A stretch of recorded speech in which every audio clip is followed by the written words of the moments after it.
ವಿಜ್ಞಾನ ವಿಷಯದ 2024ರ ಹೊಸ ಪಠ್ಯ ಪುಸ್ತಕ ಭಾಗ 1 ಮತ್ತು ಭಾಗ 2 ಇರುವಂತದ್ದಾಗಿದೆ. ಬನ್ನಿ ಈ ಒಂದು ವಿಡಿಯೋದಲ್ಲಿ ಈ ಎರಡೂ ಪಠ್ಯ ಪುಸ್ತಕಗಳಲ್ಲಿರುವಂತಹ ಅಧ್ಯಾಯಗಳಿಗೆ ಸಂಬಂಧಿಸಿದಂತೆ ಡಿಟೇಲ್ ಆಗಿ ನೋಡ್ಕೊಂಡು ಬರೋಣ. ಈ ಒಂದು ಭಾಗ 1 ಪರಿವಿಡಿಯಲ್ಲಿ ಗಮನಿಸಿದಾಗ ಕ್ರಮ ಸಂಖ್ಯೆ ಕೊಟ್ಟಿರುವಂತದ್ದಾಗಿದೆ, NCERT ಅಧ್ಯಾಯದ ಸಂಖ್ಯೆ ಕೊಟ್ಟಿರುವಂತದ್ದಾಗಿದೆ, ಅಧ್ಯಾಯಗಳ ಹೆಸರು, ಪುಟ ಸಂಖ್ಯೆ ಕೊಟ್ಟಿರುವಂತದ್ದು ಆಗಿದೆ. ಇಲ್ಲಿ ಮೊದಲನೇ ಕ್ರಮ ಸಂಖ್ಯೆಯಲ್ಲಿ ಅಧ್ಯಾಯ 1 ಇರುವಂತದ್ದು ರಾಸಾಯನಿಕ ಕ್ರಿಯೆಗಳು ಮತ್ತು ಸಮೀಕರಣಗಳು ಇರುವಂತದ್ದಾಗಿದೆ.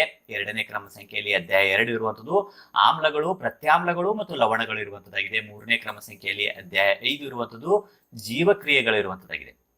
ನಾಲ್ಕನೇ ಕ್ರಮ ಸಂಖ್ಯೆಯಲ್ಲಿ ಅಧ್ಯಾಯ 6 ನಿಯಂತ್ರಣ ಮತ್ತು ಸಹಭಾಗಿತ್ವ ಇರುವಂತದ್ದಾಗಿದೆ. ಐದನೇ ಕ್ರಮ ಸಂಖ್ಯೆಯಲ್ಲಿ ಅಧ್ಯಾಯ 11 ವಿದ್ಯುತ್ ಶಕ್ತಿ ಇರುವಂತದ್ದಾಗಿದೆ. ಇನ್ನು ಆರನೇ ಕ್ರಮ ಸಂಖ್ಯೆಯಲ್ಲಿ ಅಧ್ಯಾಯ 12 ಇರುವಂತದ್ದು ವಿದ್ಯುತ್ ಪ್ರವಾಹದ ಕಾಂತೀಯ ಪರಿಣಾಮಗಳು ಇರುವಂತದ್ದಾಗಿದೆ. ಹೀಗೆ ಅಧ್ಯಾಯಗಳ ಸಂಖ್ಯೆ 6 ಇಲ್ಲಿರುವಂತದ್ದು ಆಗಿದೆ. ಇಲ್ಲಿ ಉತ್ತರಗಳು ಕೊಟ್ಟಿರುವಂತದ್ದಾಗಿದೆ. ಇನ್ನು ಭಾಗ 2 ಪಠ್ಯ ಪುಸ್ತಕವನ್ನು ಗಮನಿಸಿದಾಗ ಇಲ್ಲೂ ಸಹ ಕ್ರಮ ಸಂಖ್ಯೆ ಇದೆ, NCERT ಅಧ್ಯಾಯ ಸಂಖ್ಯೆ ಇದೆ, ಅಧ್ಯಾಯಗಳ ಹೆಸರಿದೆ, ಪುಟ ಸಂಖ್ಯೆ ಇರುವಂತದ್ದಾಗಿದೆ.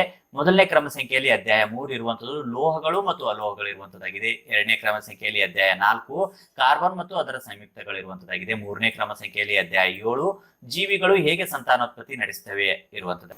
ಇನ್ನು ನಾಲ್ಕನೇ ಕ್ರಮ ಸಂಖ್ಯೆಯಲ್ಲಿ ಅಧ್ಯಾಯ 8 ಇರುವಂತದ್ದು ಅನುವಂಶೀಯತೆ ಇರುವಂತದ್ದಾಗಿದೆ. ಐದನೇ ಕ್ರಮ ಸಂಖ್ಯೆಯಲ್ಲಿ ಅಧ್ಯಾಯ 9 ಬೆಳಕು, ಪ್ರತಿಫಲನ ಮತ್ತು ವಕ್ರೀಭವನ ಇರುವಂತದ್ದಾಗಿದೆ. ಆರನೇ ಕ್ರಮ ಸಂಖ್ಯೆಯಲ್ಲಿ ಅಧ್ಯಾಯ 10 ಮಾನವನ ಕಣ್ಣು ಮತ್ತು ವರ್ಣಮಯ ಜಗತ್ತು ಇರುವಂತದ್ದಾಗಿದೆ.